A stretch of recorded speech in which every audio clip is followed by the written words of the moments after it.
Hey guys! Tonight, we drift into the olive-scented shadows of Mount Parnassus, where something strange is stirring beneath the moonlight. You're not entirely sure what time it is, but the stars above you feel suspiciously like they're staring back. The trees creak with sleepy wind, and perched atop an impossibly smooth marble column is the goddess Athena.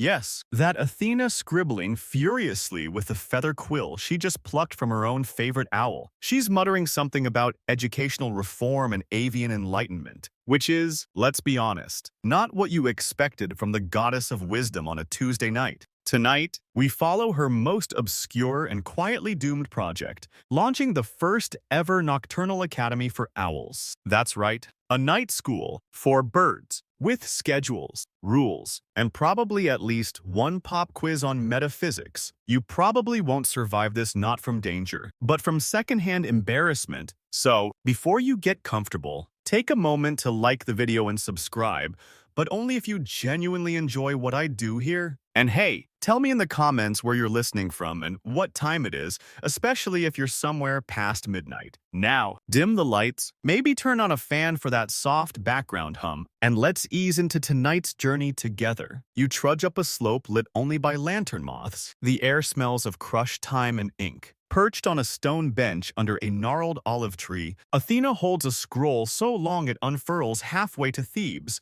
Her helmet's off a rare sight and she's wearing wire spectacles stolen from some philosopher's dream. Her owl, Glaucopis, looks unimpressed, probably because she just learned she'll be teaching this school too. You peer over Athena's shoulder and see the scroll's title, a preliminary curriculum for the advanced instruction of owl-based intelligence.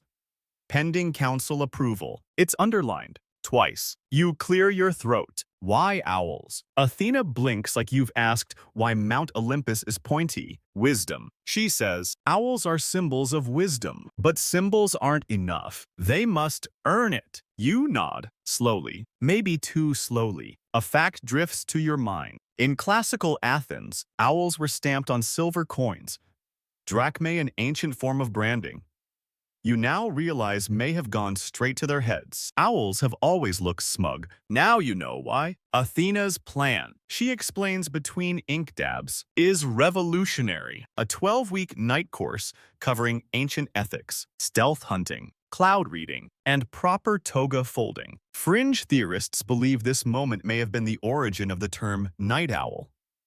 Historians still argue whether it predates the saying or was retroactively mythologized. Either way, it's delightfully absurd. She wants your help, naturally. Not with curriculum, no. That's divine business, but logistics. Finding enough owls, drafting tiny scrolls, maybe carving a chalkboard out of moonstone if you have time. You sigh and sit beside her. Somewhere above you, a flock of starlings scatter like spilled ink. Below, the mortal world dreams on blissfully unaware that their patron of logic is preparing to run a literal bird school. Athena unrolls a map of Greece. She's marked every grove, ruin, and haunted library where owls like to roost. She's even included one suspicious dot labeled, Hermes' spare attic, do not disturb. You ask the obvious question, why not just enchant them with wisdom? She frowns. That's cheating. You nod again. She really is the goddess of reason and stubborn projects. Later, as the moon slides higher, she begins composing the official school motto in ancient Doric dialect.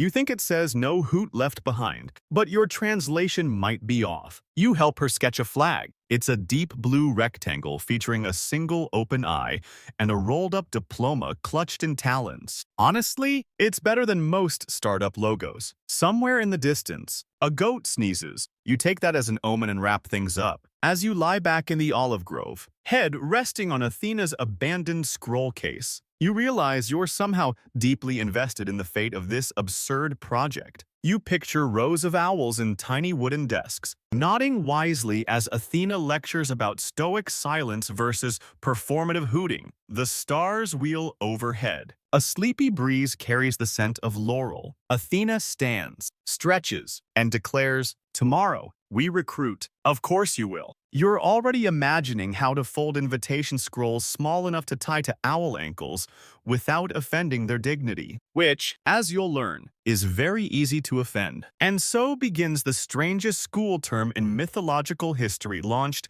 not with a thunderclap or prophecy, but with a goddess muttering no, no, too much glitter, as she adjusts the border on her owl-shaped seal. By the time the sun has tucked itself under the western edge of the earth, you're already back beneath the same olive tree, watching Athena frown over what appears to be a syllabus written entirely in bird puns and old Attic calligraphy. She dips her quill in ink again, yes, made from actual squid. Don't ask, and adds one more subject line under core competencies for nocturnal learners. Silent flight, the art of leaving uninvited parties. You ask if that is metaphorical. She doesn't respond. Just mutters something about Dionysus and bad wine breath. She hands you the draft syllabus, which is longer than most royal decrees and smells faintly of burnt sage. You skim it with cautious eyes. Some courses feel mildly educational.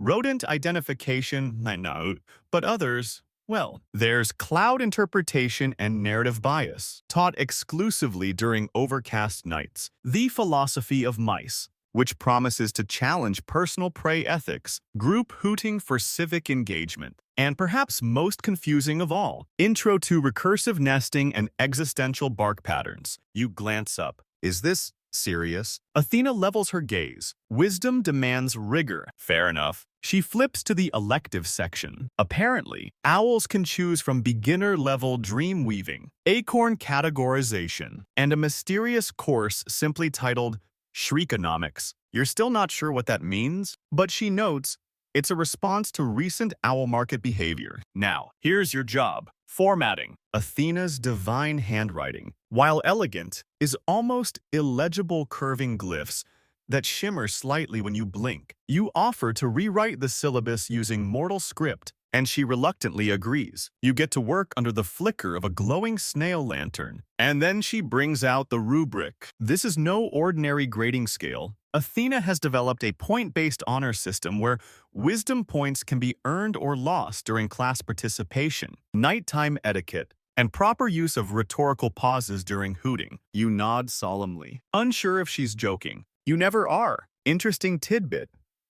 Owls in ancient Greek pottery were often shown with exaggerated eyes and scrolls, which some fringe scholars believe was not symbolic, but a literal nod to early attempts at avian literacy. Historians still argue whether these images reflect cultural values or the artists simply thought owls looked hilarious with tiny books. Athena, though, is clearly all in. She's already prepared lesson plans for week 1. Topics include the history of flightlessness in philosophical metaphor, how to avoid panicking mortals during midday appearances, debating the existential role of twigs, beginner's guide to shimmering into the afterlife.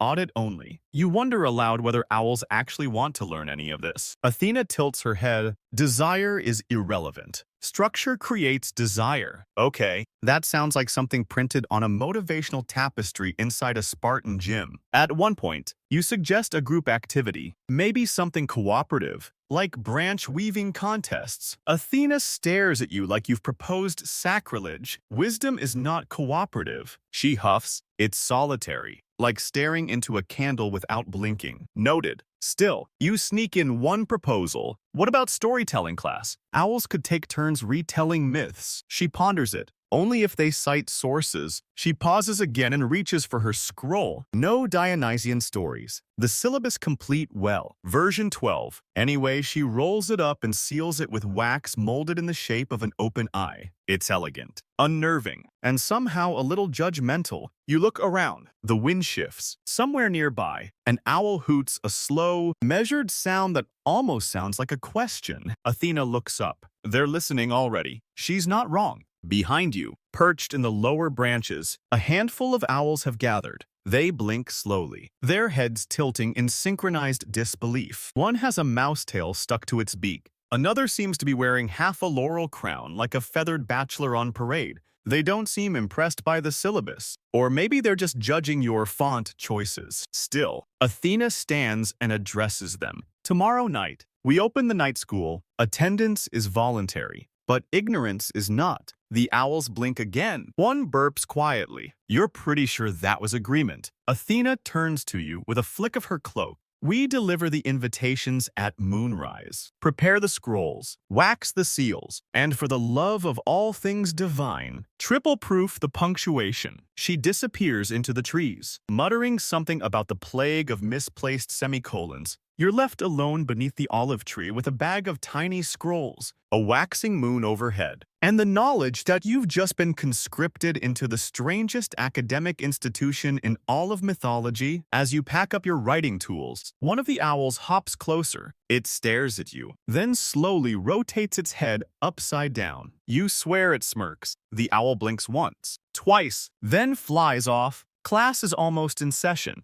By moonrise, you're deep in owl territory with a satchel of parchment scrolls tied neatly with vine thread and sealed with Athena's eyeball-shaped wax stamp. The night air tastes like pine and old parchment, and somewhere in the underbrush, a chorus of frogs debates tempo. You're not sure if you're a messenger, a registrar, or some kind of mythological door-to-door salesman, but here you are, hiking up hills and whispering owl invitations into hollow trees. Your first stop is the Grove at Dodona, an ancient oracle site now mostly overrun by snooty squirrels and semi-retired harpies. A weather-beaten owl named Vosk blinks at you from a tree cavity, glaring like you've interrupted something sacred. You hand him the scroll. He doesn't take it, just blinks again. So you do what Athena said. Clear throat, full sentence, even tone. You are formally invited to the inaugural session of the Nocturnal Institute of Owl Learning, under the patronage of the goddess Athena. Still nothing. You leave the scroll gently on the moss and back away like you're placing an offering to a deity known for biting. The owl watches you the whole time. You're starting to suspect he can read and judge your kerning. Most owl invitations are dropped off like this, in branch hollows, beside moonlit streams, or delicately slid under sleeping talons. A few owls seem intrigued. One licks the seal, one eats the scroll. Progress. At one temple ruin near Mycenae, you find a trio of owls practicing synchronized head turns atop a crumbled ionic column. When you unfurl their scrolls, they hoot in polite unison. It's eerie. You nod, bow slightly, and walk away quickly before they start chanting in Latin. A quick owl fact. While commonly associated with Athena in Greek culture, owls were considered bad omens in some Roman tales, especially if they hooted during daylight. Historians still argue whether their reputation as symbols of wisdom came before Athena claimed them or after her branding campaign took off. You reach the edge of a cliff overlooking a silver lake. A single white owl, bigger than any you've seen, stares out over the water like it's composing a sonnet. You hold the scroll out in front of you. It turns, takes it, then promptly drops it into the lake. You write that one down as undecided. Back at base camp, Athena refuses to call it anything less grand than the Olive Seminary you report in. She's arranging desk perches under an open canopy. One of them already has a tiny clay cup for ink. Another has a feather duster shaped like a mouse. Probably a motivational tool. You tell her about the owl who ate the scroll. She frowns. That's troubling. Was it the bilingual edition? You nod. Then he's at least digesting useful information. You pull out the master checklist. Of the 67 scrolls delivered, only 14 owls actively responded. Athena doesn't look discouraged. That's nearly a quarter, she says, optimistically, higher than the first Pythagorean symposium. You stare at her. That symposium ended in arson. Yes, but the math was spectacular. As the stars pivot overhead, you start to notice owl silhouettes appearing on branches nearby. First one, then three, then entire clusters. Some arrive solo with impressive glides. Others bump into trees. One arrives in a chariot made of reeds pulled by moths, and you decide not to ask.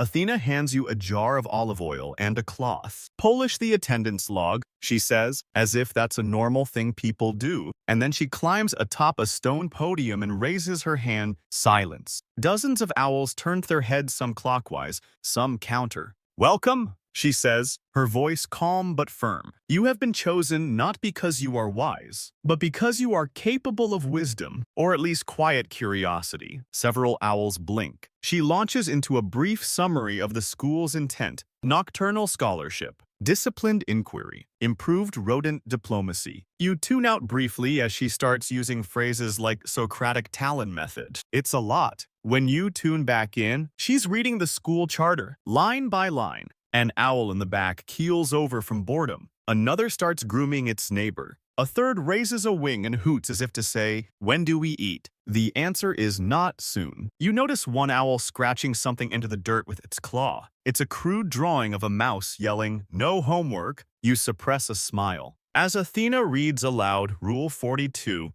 no nesting during lectures unless explicitly authorized by faculty, you glance at the sky. There's something surreal about this moment. An immortal goddess reading administrative bylaws to a half-attentive group of nocturnal birds in the middle of a forest that probably isn't even on mortal maps anymore. The moon peeks through the clouds, pale and perfectly indifferent. And just like that, the first class at the Nocturnal Institute of Owl Learning is officially in session. Tomorrow begins hooting 1-1. Tonight, you clean up the scroll crumbs, re-straighten the podium, and wonder deeply what you've gotten yourself into. And coordination. Some wobble, some fall. One gets tangled in a vine and ends up dangling upside down like a bat with low self-esteem. But there's something charming about it all. Feathers fluffed, talons twitching, silent nods of mutual encouragement. You catch Athena smiling, not smugly, not divinely, just quietly, until one owl dive bombs into another mid-perch, and the whole line of branches goes tumbling down like dominoes. Athena blinks twice. That concludes our kinesthetic segment. You take a break. The grove is littered with feathers, scroll fragments, and what appears to be a shredded mini toga. You didn't assign toga dress code, but one owl definitely showed up in one. Purple trim. Very regal. As you refill Athena's tea, she sighs. They resist structure. You offer a comforting shrug. They're owls. She pauses. Yes, but they are my owls. The first day of class ends with an impromptu Q&A. One owl raises its wing. Athena nods. The question is a single hoot. Athena listens, then replies in perfect owl, a three-tone descending trill with a pause in the middle. The entire class goes silent. You ask what it meant. She says, "It means we may not understand yet, but we're listening."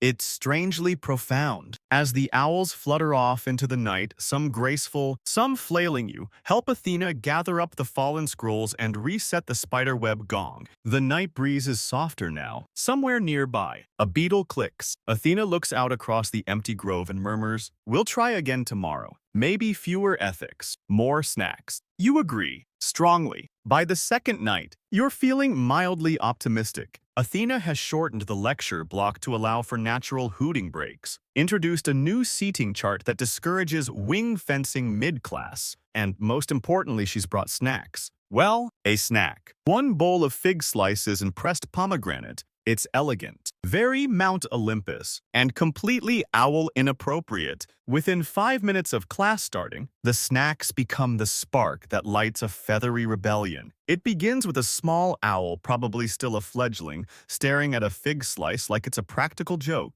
He pokes it once, sniffs it, then, with visible disdain, picks it up in his beak and flings it directly at Athena's obsidian chalkboard. Splat. A pause. Then another owl, larger and significantly louder, steps forward. He thumps one talon on the perch like a union rep and lets out a hoot that very clearly means, "Where's the meat?" Athena, to her credit, tries to maintain order. She straightens her scroll, lifts her chin, and says in her lecture voice, "A balanced mind requires a balanced diet." The owls erupt. Dozens of them flap their wings, screech, or start muttering in that whispery owl way that sounds like wind getting sarcastic. One owl swoops over the snack table, knocks it clean off the stone slab, and hoots triumphantly. You duck as a fig slice whizzes past your ear. Athena blinks, calm but visibly done with the nonsense. Very well, she says coolly. We'll adjourn for now and revisit the ethics of gratitude next week. You barely hear her over the din. Feathers fly. One owl is attempting to barter for dried mice with an acorn. Another is hoarding grape seeds under its wing. And then someone no one ever confesses produces actual roasted mice, possibly smuggled in.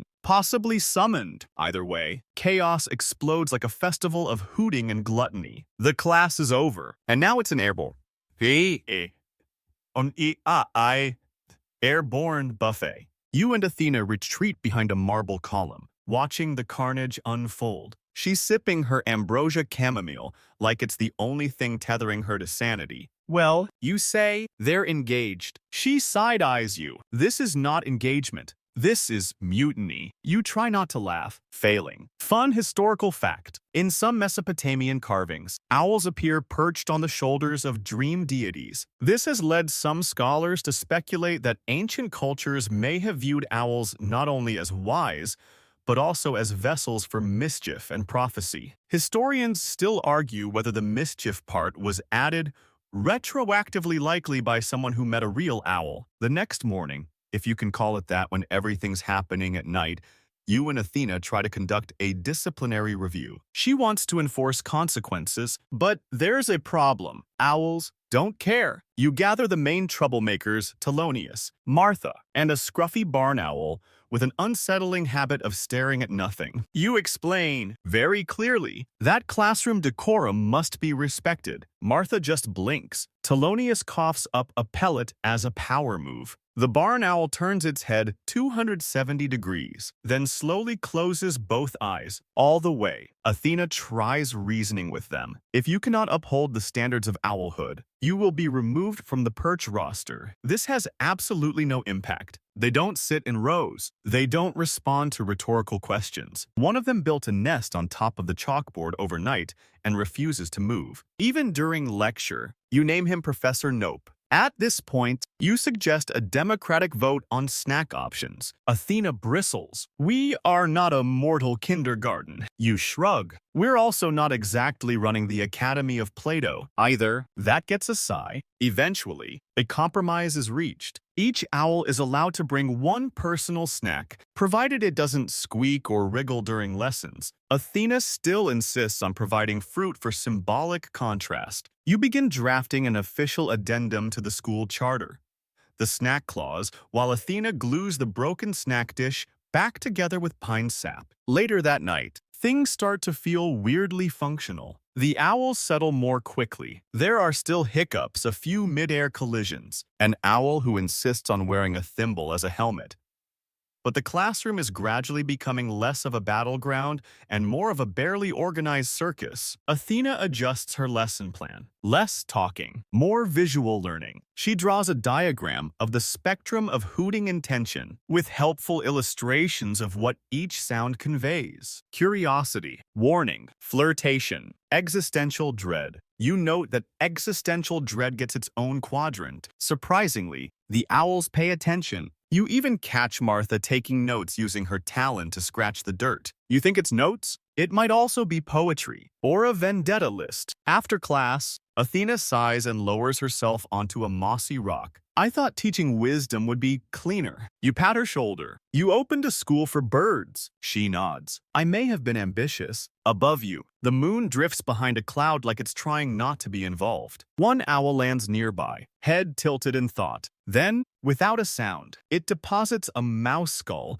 next to Athena's foot and flutters off. She stares at it, then at you. I think that was a thank you. You say. She doesn't reply, just picks up the skull, pockets it, and murmurs, "We're keeping that for the trophy shelf." The third night opens with a breeze that smells like damp bark and mild tension. You can feel it in the feathers well. Not your feathers, obviously, but you're starting to develop a sixth sense for owl mood swings. And tonight, the vibe is off. Athena arrives precisely at moon peak with a fresh scroll labeled Lecture 3, Hooting, 101 Theory into Practice. She looks focused, determined. Perhaps a little too confident, she clears her throat and begins. Tonight, she announces, we channel intention into sound. The owls fidget. One yawns audibly. Another is still eating something. You think it might be a beetle, Possibly a stolen chalk stub. No one's really sure anymore. Athena taps the obsidian chalkboard with a twig pointer. We begin with call and response hooting. You brace. She lets out a perfectly balanced triple hoot clear. Tonal, with a dignified taper at the end. It's an ideal hoot. Textbook. Probably rehearsed in front of a magic mirror. And then she gestures to the class. Silence. Then chaos. The first owl attempts a hoot but instead releases a sound that is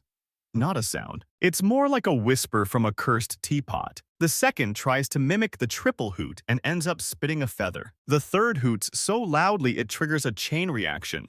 Dozens of owls hooting over each other in what quickly becomes a competitive screech-off. Athena drops the twig. This is not collaborative. She tries to redirect. Hoots are not about volume. They're about meaning, form, breath. The owls are not listening. One is spinning in circles on its perch. Another has invented its own beatbox rhythm and is refusing to stop. You hear a rogue owl shout what can only be interpreted as YOLO. You hand Athena her tea. She doesn't drink it. She just stares into it like it might hold the answer. Fun fact. The ancient Greeks believed owls could see in the dark, not because of their eyes, but because they were lit from within by sacred fire. Historians still argue whether this was poetic metaphor or an early example of supernatural PR. Back in the grove, Athena makes a final effort. Pair up, she says. Take turns hooting intentions. One hoots, one interprets. This leads to a scene so surreal, you're not entirely sure you're awake. Owl duos take turns exchanging hoots. One hoots, and the other answers with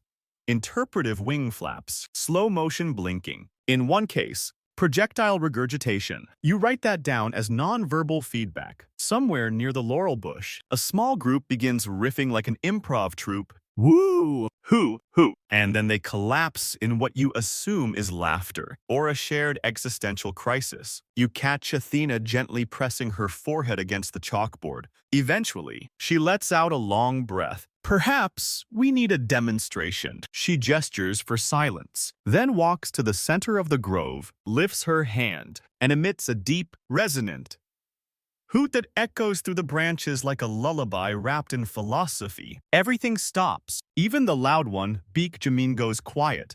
And then a single, deliberate hoot replies from the back of the class. You turn. It's Martha. Her tone is perfect, not mimicked, mirrored, like she understood why Athena hooted, not just how. Athena smiles, just a little. You see, the other owls hoot again, softer now. Some are still off-key. One chokes mid-syllable, but something has shifted. You break the moment by announcing it's time for free hoot exploration. It's a phrase you invented on the spot, but Athena nods like it's part of the plan. The grove dissolves into scattered murmurs and low coos. The owls begin testing sounds tentatively, curiously, a little less competitively. You find two young owls practicing breath control on a fallen branch. Another is quietly mimicking raindrop patterns. And one owl true story is composing a haiku out of hoots. You don't know how, but it feels intentional. Athena perches next to you on the boulder she's unofficially claimed as her desk. This is slow work, she says, almost apologetic. You sip your tea. Wisdom usually is, she nods. I expected results. You smirk. You opened a liberal arts school for birds. The results are the chaos. That gets a small laugh. Maybe her first real one since this whole venture began. As the class winds down, Athena unrolls a scroll and makes a note.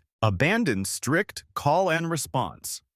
Consider improvisational hoot jazz. You glance up. Improvisational. She shrugs. We're in uncharted feathered waters. By night's end, the grove is calm. Owls snooze in loose clusters. A few perch near Athena's rock like fuzzy sentinels. One owl, small, determined, has begun hooting quietly to a moth on a branch. The moth does not respond. Still, the owl seems pleased. Athena pulls her cloak tighter. Tomorrow, we try again. You nod. We always do. It's just after moonrise when you realize something's wrong. The grove is quieter than usual, not peacefully. Quiet. Tense, quiet, like everyone agreed to stop talking at the same time and now no one knows what to do with their wings. Even the wind seems like it's holding its breath. Athena arrives late. That's the first red flag. She's usually early enough to alphabetize her chalk dust. Tonight, she's disheveled. Her scroll is crooked. Her tea is lukewarm. Worst of all, she sighs before class begins. You lean in. Everything okay? She tightens her jaw. We had a scheduling issue with tonight's guest speaker. Ah, yes, the guest lecturer experiment. You remember her plan: invite other Olympians to speak about their own domains, broaden the owl's worldview, build interdepartmental respect. Whatever that means in a grove full of barely literate birds. The first choice was Hera. That didn't go well. Apparently, Hera arrived, took one look at the owls, muttered, "Absolutely not," and vanished in a swirl of judgmental perfume. Then came Apollo. He offered, but Athena vetoed him on sight.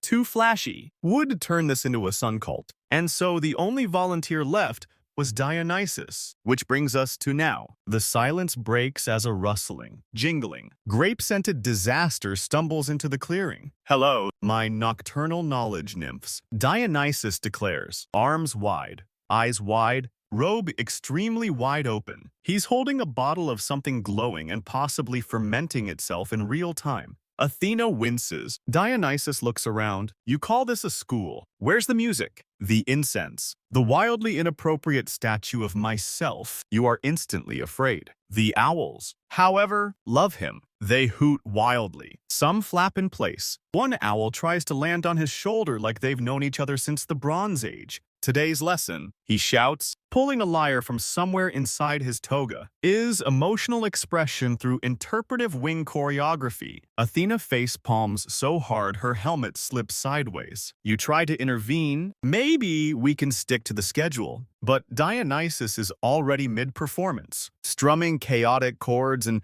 yelling things like "be the wind" and "emote, you feathery angst dragons." You think this was supposed to be an intro to Olympian history. Instead, it's turned into a sort of druidic hootenanny. One owl is spinning in circles, another is headbanging, a third is sobbing while preening its neighbor. Athena walks over to you, very slowly, very quietly. This was a mistake. You nod. They seem engaged, though she closes her eyes. They're entranced. That's not learning. That's Dionysian hypnosis. You glance back. Dionysus is now offering grape skins to the owls, like communion wafers. One owl accepts and immediately attempts to baptize itself in the pomegranate bowl. Fun fringe theory. Some cultic rites associated with Dionysus included birds as symbols of liberated thought and ecstatic madness. Historians still argue whether owls were included or whether that's just modern scholars projecting meaning onto badly preserved pottery shards. Meanwhile, the grove is chaos. You try to salvage something educational. Maybe we pivot. Ask him to explain the difference between Apollonian order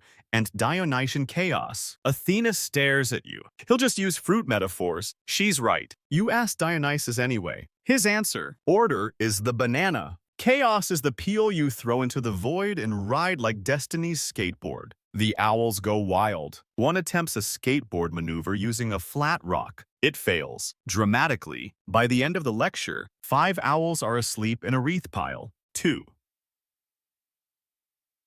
are slow dancing, and one is loudly demanding to lead a symposium on emotional screaming. Dionysus bows, then vanishes in a poof of mead-scented glitter. Athena doesn't speak for a long time. Finally, she says, next guest lecturer is Hestia. She makes soup and speaks in lowercase. You nod. That feels safe. That night, as you help clean up the overturned ink jars and rogue feather boas, no one knows where those came from. Athena leans on her podium. Maybe I'm too rigid, she says, staring into the sky. Maybe they need more chaos to grow. You pause, then glance at the sleeping owls. One is drooling on its syllabus. They might, but they also need a teacher who believes in structure. Otherwise, it's not a school, it's a festival. She nods slowly, then adds, we are absolutely burning those boas. Tonight, Athena has something special planned, a field trip. Not just any stroll through crumbling columns. No, this is a nocturnal wisdom excursion to the ruins of Delphi. Historical, mysterious, and absolutely not owl-proof. You try to talk her out of it. They're not great with boundaries. You say, watching two owls try to stuff themselves into the same satchel. Athena frowns. Experiential learning is essential. They don't know what that means. They will, she replies, snapping her fingers and conjuring a wagon made entirely of woven olive branches, pulled by extremely reluctant goats. It begins. You, Athena, and a parade of highly excitable owls bump your way across rocky hills under a crescent moon, accompanied by hoots, squawks, and one owl who keeps yelling, "Road trip" in broken Greek. The Delphi ruins appear at the top of a slope, shimmering in moonlight and smelling like prophecy and lichen. Once the home of the Oracle of Apollo, it's now more or less a collection of extremely haunted columns and loose snakes. Athena stands at the entrance like a tour guide who's already decided no one deserves a refund. Here, she says, mortals once sought truth from riddles. One owl promptly swallows a pebble and demands a vision. Another perches on a broken pedestal and starts hooting in tongues. You're not sure if he's channeling the oracle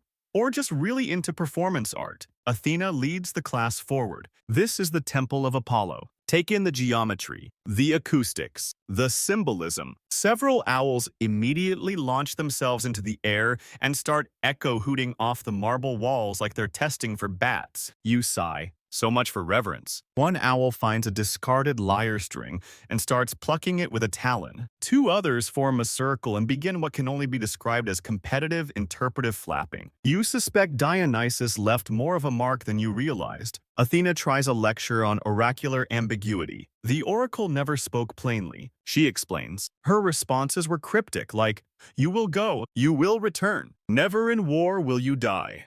An owl squints at her, then hoots loudly, meaning unclear. Try again. Athena narrows her eyes. That was the point. But the owls are losing focus. One has wandered off to nest inside a broken statue. Another is trying to peck the inscriptions off a prophecy stone. You follow him and gently guide him back with a whisper and a bribe-dried fig, the good kind. Then the inevitable happens. Karaoke. An owl finds a fragment of mosaic that reflects sound just right, and suddenly, it's open mic night at the Temple of Apollo. One by one, the owls start hooting solo, duets, even an ill-advised hoot rap battle that results in a wing cramp and mild existential crisis. Athena stands in the middle of it all, arms crossed. I had prepared a whole segment on the symbolic placement of omphalos stones. You pat her shoulder. They're learning. Emotionally, maybe, fringe tidbit. Some archaeologists claim Delphi's famed oracle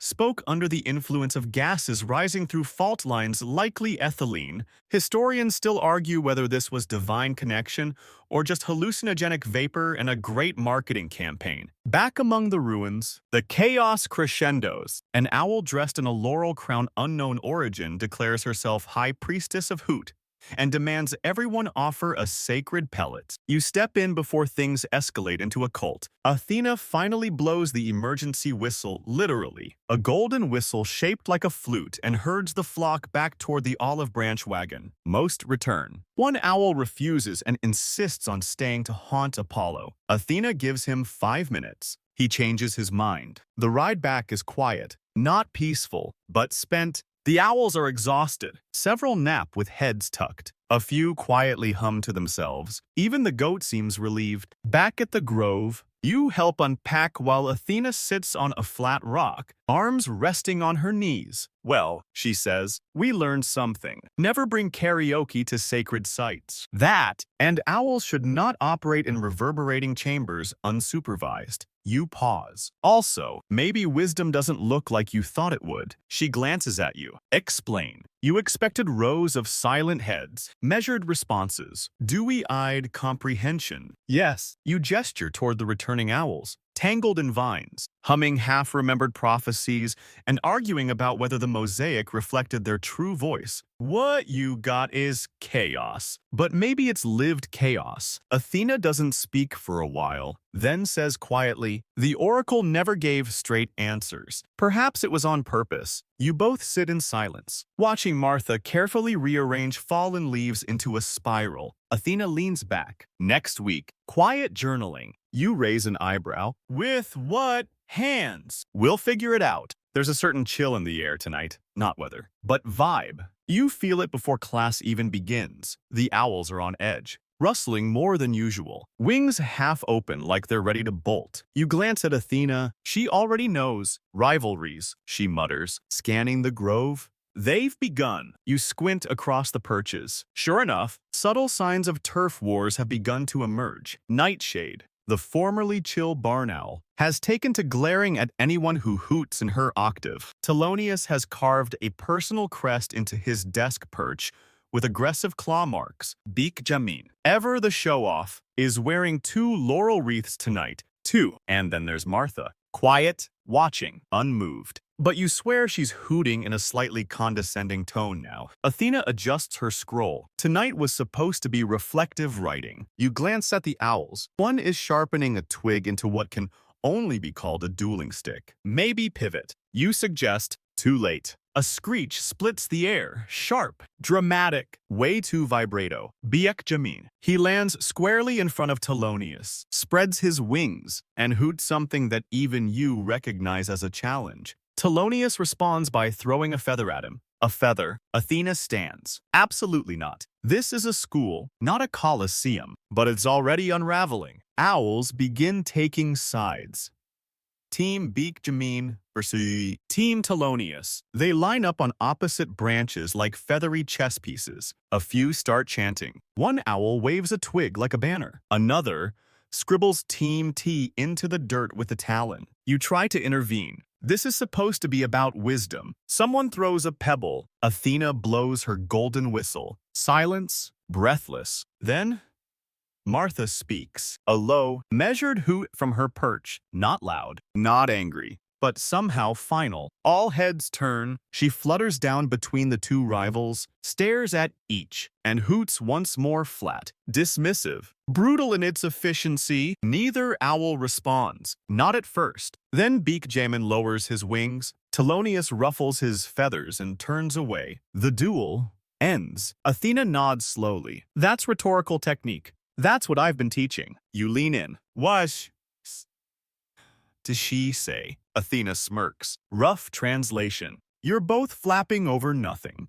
Later, you gather the class for an impromptu lecture on dignity. Athena speaks softly. Wisdom isn't just knowing facts. It's knowing when not to speak, when not to strike. The owls seem unusually still, even Beak Jamin sitting quietly, wreaths removed. Athena brings out a basket hand-carved from moonbark. Inside, small tokens, polished acorns, river stones, carved bone feathers. She passes one to each owl. These are calm stones, she explains. Hold them when you feel competitive. Let them ground you. A skeptical wing rises. Athena raises an eyebrow. You'd rather duel again and lose to Martha. The wing lowers, and so, for the first time in days, the grove becomes still, reflective, peaceful. One owl begins hooting softly, almost like a lullaby. Others join in. A gentle chorus, layered and harmonic. It's beautiful. Historical aside, in some rare fragments of Orphic poetry, owls are said to sing during eclipses, not warnings, but laments. Historians still argue whether these lines were metaphorical, ritualistic,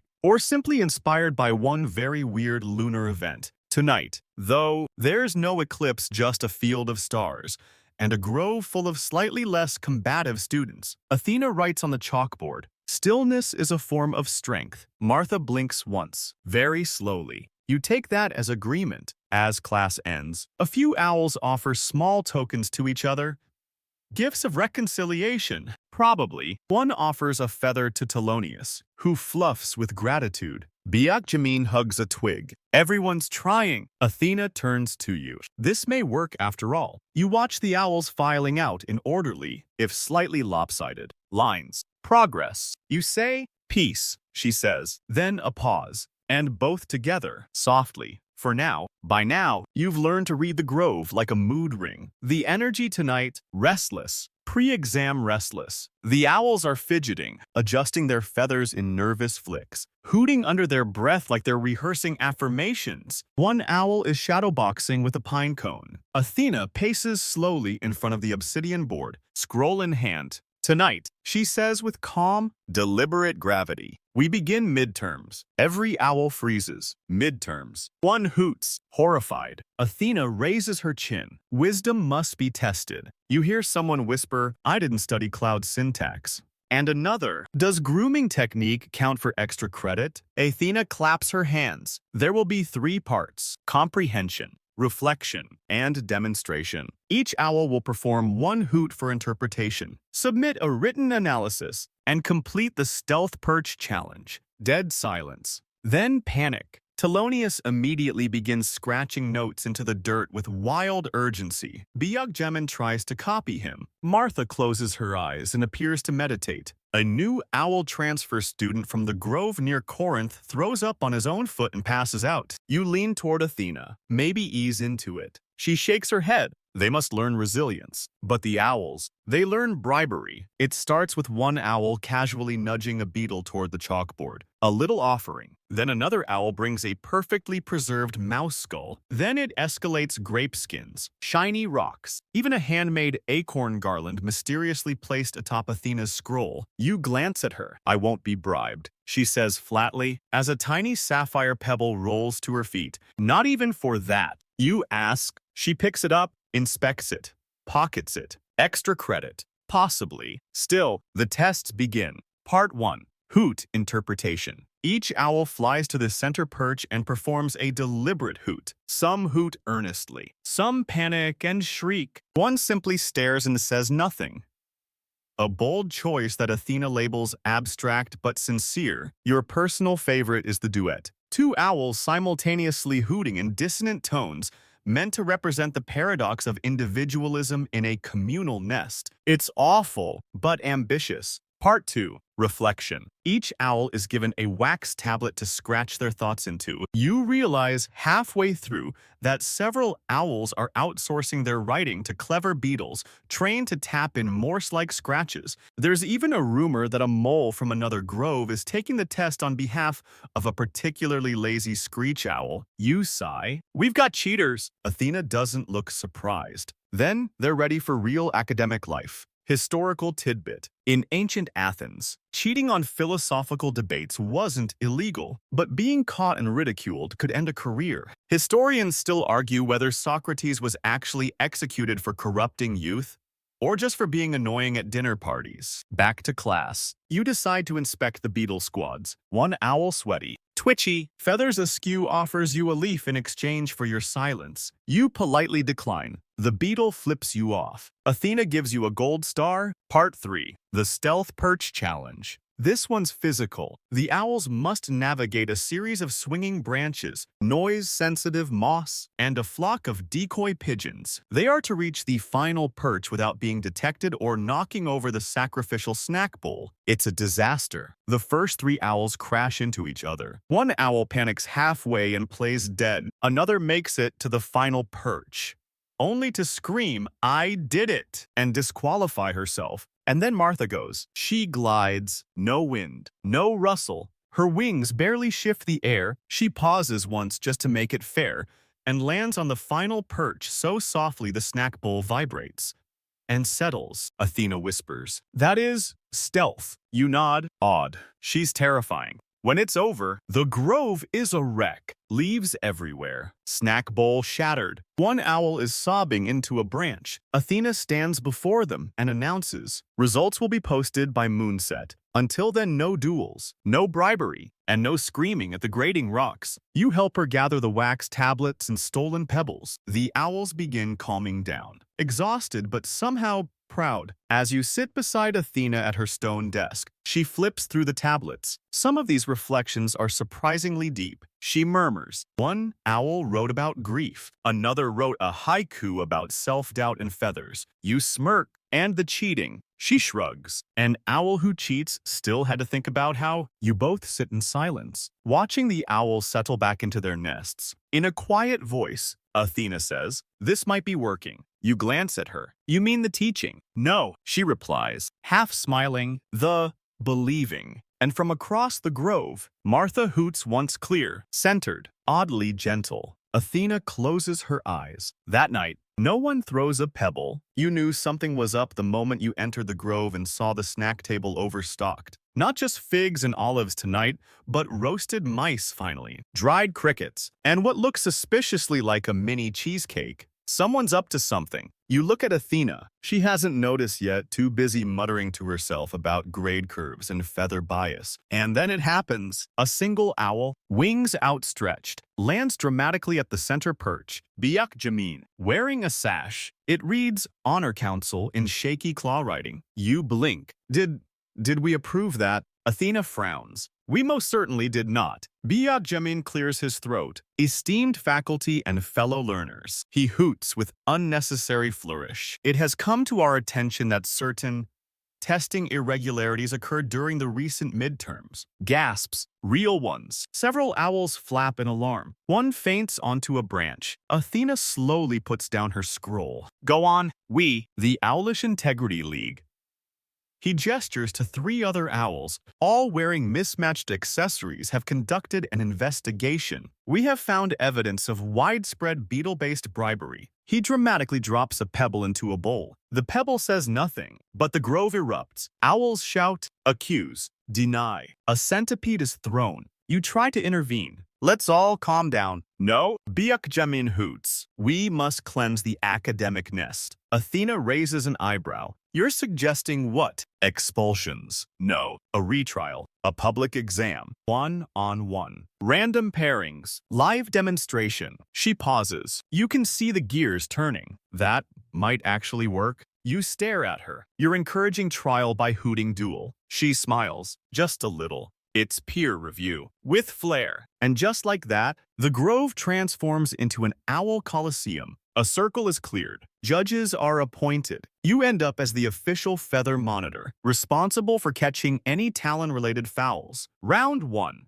Telonius versus Houdini. Telonius performs a hoot series modeled on Homeric verse. Houdini vanishes for 10 seconds, reappears, and whispers something unintelligible. Judges call it a draw. Houdini's laurel wreath falls off in protest. Round 2. Nightshade versus Zeke. Nightshade opens with an elegant 5-note aria. Zeke attempts beatboxing, loses points for accidentally summoning a moth swarm. Nightshade advances. Round 3. Martha versus literally anyone. Doesn't matter. Martha wins. Every time. One owl faints mid-duel just from eye contact. The final round is unexpected. Biak Jamin versus Martha. You don't know how it happened. You don't know why he's smiling. Athena leans in. He's been preparing for this. He's going to get destroyed. You whisper. The grove falls silent. Biak Jamin takes center perch. Hoots. And it's good. Really good. A slow, confident rise. A deliberate, staccato pause. A soft fade into silence. He bows. Martha steps forward. Tilts her head. Doesn't hoot. She just looks at him. Biak Jamin blinks. She blinks back, then hoots once short. Flat, unimpressed. It echoes like judgment in a marble hall. Biak Jamin drops his head. I yield. The grove goes wild. Athena raises her hands. Order. Order. This has been deeply enlightening and probably unethical. You pat her arm. You sound proud. She sighs. I am. They're learning the difference between sound and meaning. Fringe tidbit. Ancient Athenian education often involved public demonstration students defending logic under pressure. Historians still argue whether this was developmental or just performance anxiety disguised as pedagogy. After the trial, Athena calls the class together. No more bribes, she says. No more shortcuts. Wisdom is not won through cleverness alone. Martha hoots once. Agreement. Biak Jamin removes his sash, hands it to her. She does not accept.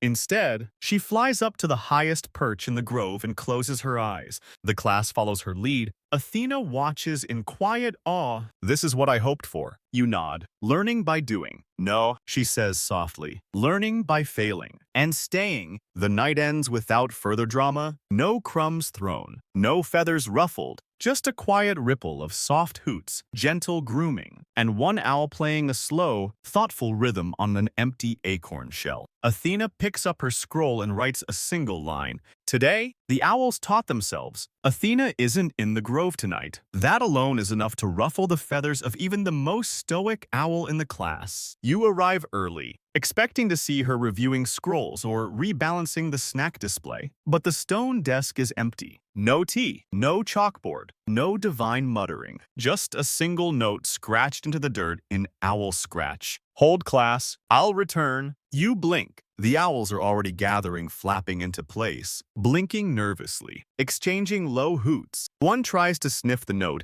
another sits on it. You clear your throat. All right, looks like I'm substitute teaching tonight. A pause. Then an explosion of hoots, shrieks, and general mayhem. Biakjamin tries to climb onto the podium. Telonia spins in a circle chanting, free period, free period. One owl starts balancing pebbles on his own head. Another opens a makeshift stand selling final exam tips, 1 acorn per hoot. Martha simply perches in silence, judging. Probably you. You raise your voice. Okay.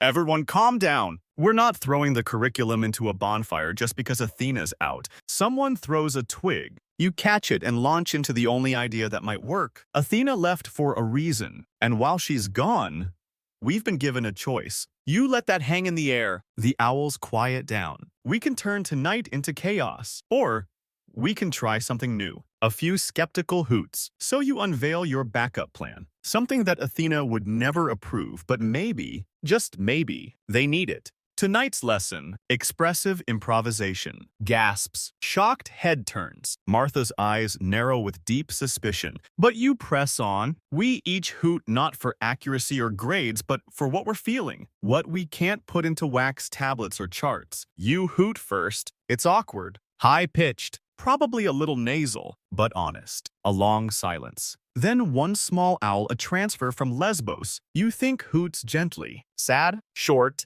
tentative. Another answers with a long, hopeful trill. Then a third hoots like thunder cracking through a fog. Within minutes, the grove becomes a layered landscape of sound. No rules, no scores, just voices fragmented, raw, beautiful. An owl near the front begins pacing in rhythm to its own beats. Another taps a pebble in a soft percussion. You realize something's forming. Not chaos, not quite music, but something between, like an unscripted ritual, woven from instinct and memory. A few owls begin circling each other midair, hooting in spirals. Two perch on opposite branches and take turns humming, humming low tones that buzz against your ribs. You sit back, letting it wash over you. Fringe theory time. In obscure fragments of pre-Homeric hymnals, owls were said to carry lost songs through the fog. Historians still argue whether this was literal myth, ritual metaphor, or a poet just really into birdwatching. Tonight, though, it feels real. And then, without warning, Athena returns. She lands softly beside you, silent and unreadable. You brace for it. The critique, the disapproval, the scrolls of corrective notes. But she just listens, watches. The owls are completely absorbed, unaware of her presence. Biakjamin is hooting in slow, emotional meter. Nightshade and Houdini are duetting again. But this time it's not ironic. And Martha is still poised, eyes closed. And when she opens her beak, the sound that emerges is perfectly flat and soft, like a feather floating into sleep. Athena's eyes shimmer. I left because Artemis came to speak with me, she says, almost a whisper. She believes these owls are hers. You look at her, startled. She wants them back. Athena shakes her head. She says they were never mine to begin with. That wisdom can't be taught by daylight expectations. You blink. And what did you say? I asked her to come see them. See this. You look out at the grove, at the impromptu owl orchestra, the ungraded performance of thought and feeling, and realize they're not just students anymore. They're a flock. Athena sighs. I was wrong about structure. I made the nest too small. You nod. So what now? She smiles. Now I learn to listen. You both sit there as the grove softens, the rhythms winding down, hoots turning to murmurs, murmurs to breath, and breath to silence. The class ends not with a gong, but with one owl placing a small leaf at Athena's feet. It's folded like a scroll. She picks it up and reads the shaky scratch marks inside. 2 words, Thank you. The wind tonight is thick with summer jasmine and impending disaster. Athena, ever the optimist, has planned what she calls a solstice wisdom sleepover, a full-night event of guided meditations, storytelling under the stars, and feather-positive group bonding. You, ever the realist, have brought a broom. The grove is decked out like a festival. Lanterns dangle from branches. Enchanted candles flicker with soft, owl-safe flame.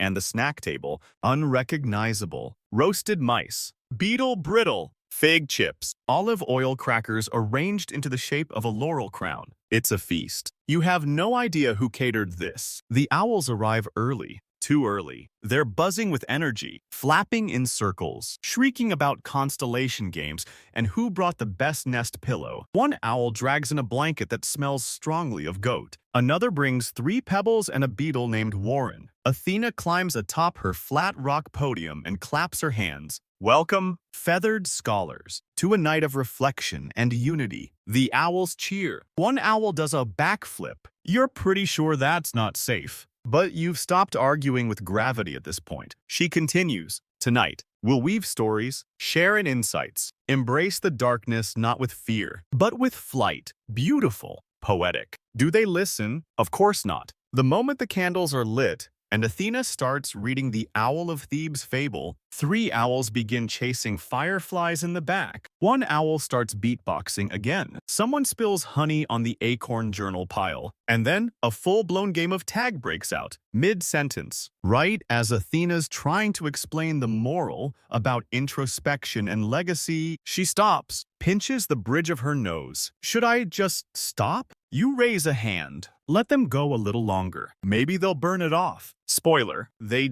don't. Things escalate. A nest pillow fight erupts. One owl brings out an enchanted lyre and starts playing what you swear is a remix of the midterm hooting duel anthem. Feathers fly. A single roasted mouse is lifted into the air like a trophy. Athena sighs so deeply you hear a laurel tree wilt somewhere. Then Artemis shows up, silent, sudden, smelling like pine smoke and moonlight. Every owl freezes. Even Martha. She walks into the grove like it's hers, which, spiritually, it might be, and surveys the chaos with a gaze that could silence thunder. Then she turns to Athena. You call this wisdom. Athena swallows. It's in progress. Artemis raises a brow. It looks like a Dionysian birthday party. You're about to chime in when Martha does something unprecedented. She flutters forward, plants herself before Artemis, and lets out a single, measured hoot, steady, deep. A tone that sounds like the middle of winter at midnight. Artemis tilts her head, listens, then hoots back one note, lower.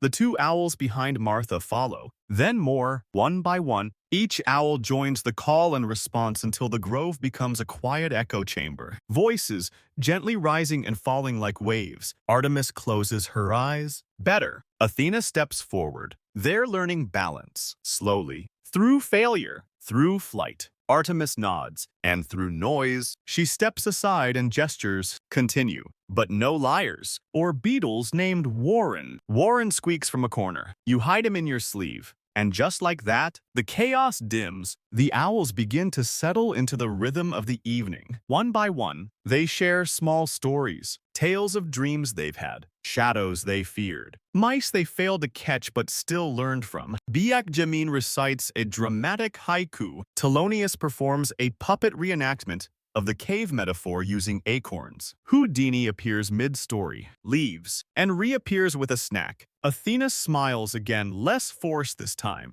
The sky above swells with stars. The grove becomes quiet, peaceful. You lie back on a blanket and stare at the constellations. One owl begins tracing stories in the stars with his wing, pointing out the great mouse, the upside-down toga, and the infamous comet of regret. Athena settles beside you, sipping chamomile ambrosia. That was a disaster. With glimpses of brilliance. Definitely. You think Artemis approved. You nod toward where the goddess has perched in a tree, arms folded, eyes closed, lips very slightly curved upward. She stayed. Athena nods. That's enough. By the time the moon reaches its highest point, most owls are asleep, tucked in branches, curled in nests, heads under wings. Even Martha. You stay awake just a little longer, listening to the last hoots fade like echoes of old myths, messy, beautiful, and slightly sticky from spilled honey. The grove is unusually quiet tonight, not peaceful. Quiet, tense, quiet. Like when someone says we need to talk and then walks away without explaining. You find Athena by the riverbank, skipping stones with too much focus. She's not in her teaching robes. No scroll, no tea, just silence. You approach carefully. What's going on? She doesn't look at you. They're gone. You blink. Who's gone? She hands you a folded piece of parchment. It's covered in messy owl scratchings and half-plucked feathers. Some kind of group note. It reads, "Dear Professor Athena, we are grateful for the knowledge, but the night cannot be caged. We hereby withdraw for independent study. Yours, probably still wise, the flock." You stand there, rereading it. They left. She nods. Vanished before sunset. Left behind their calm stones, their wax tablets, even the snack ledger. No mess. Just gone. You sit beside her. Did you see it coming? I saw them growing. She says, I just didn't expect them to outgrow me. For a while, the two of you watch the river. The moon is low, fractured across the water. A frog coughs from somewhere downstream. You try to lighten the mood. I mean, they are owls. Wandering into the woods mysteriously is sort of their thing. Athena cracks a small smile. Barely. And then she says it. I scheduled a final exam. You wince. Oh, no. She nods slowly. 12 sections, timed essay, multiple choice, even a pop oral segment. You let out a low whistle. That's not very owl-friendly. I thought they were ready. You think of Martha, of Biekjemen's beatbox phase, of Telonius crying over a miswritten haiku, of the owl that tried to plagiarize from a cricket. They were ready. You say, just not in the way you imagined. Athena stares into the water for a long time.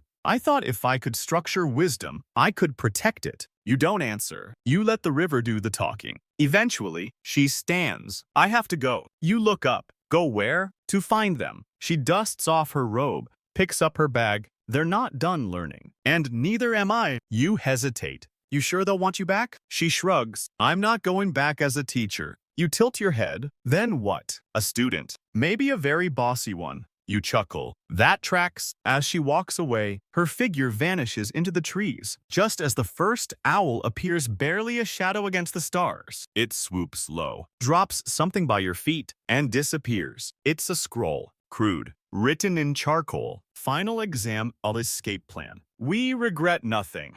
So tell Athena. Martha says hi. You smile. And whisper. Of course she does. Athena doesn't return by dawn, but her desk remains untouched. The chalkboard still says, stillness is strength. You think maybe the lesson stuck more than she realized. And somewhere, far beyond the grove, you can already hear the faint, deliberate hoots of a flock that refused to be caged. You return to the grove one last time. The lanterns are gone. The scrolls cleared. Even the snack table, once the scene of so many crumb-based betrayals, has vanished beneath moss and time, and yet something remains, a hush, but not the heavy kind, the kind that lingers after music, after laughter, after learning. Athena hasn't come back. Not here. Anyway, rumors say she's been spotted in distant glades, watching quietly from the branches as her former students invent new forms of hooting poetry, or debate whether pebbles can hold memory. She never interferes, just listens. You kneel at the foot of her old podium. There's a small item resting on it now, a calm stone,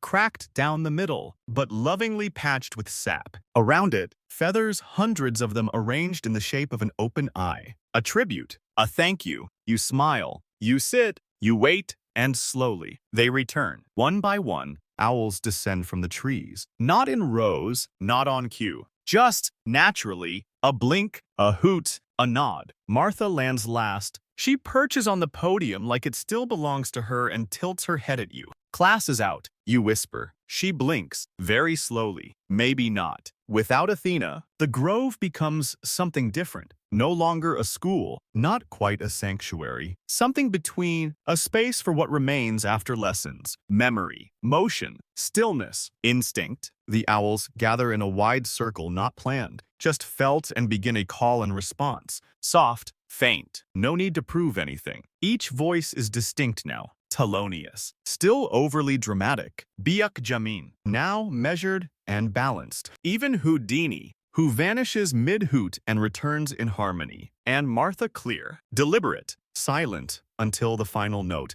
You sit with them until the stars blur and the first glint of dawn presses at the horizon. This is no longer Athena's school, not yours, either. It's theirs, and they carry it forward with every wing beat. Now, the grove falls quiet again. The owls settle in, their feathers tucked, their breath slow and deep. The lanterns have long since gone out, and the only light now is the soft silver of a shrinking moon. You lean back into the moss and feel it cradle you, not with urgency, but with gentle permission to rest. Athena is gone, for now, but her presence lingers in the rhythm of the breeze, in the feather caught between two branches, in the silence that no longer feels empty. The grove doesn't need a teacher anymore. It just needs time. The owls shift. Just barely. You hear the whisper of talons against bark, the faint shuffle of someone dreaming. No exams, no scrolls, no rules tonight. Just air and memory. And the slow, steady unraveling of effort into ease. Your eyes are heavy now, your body soft.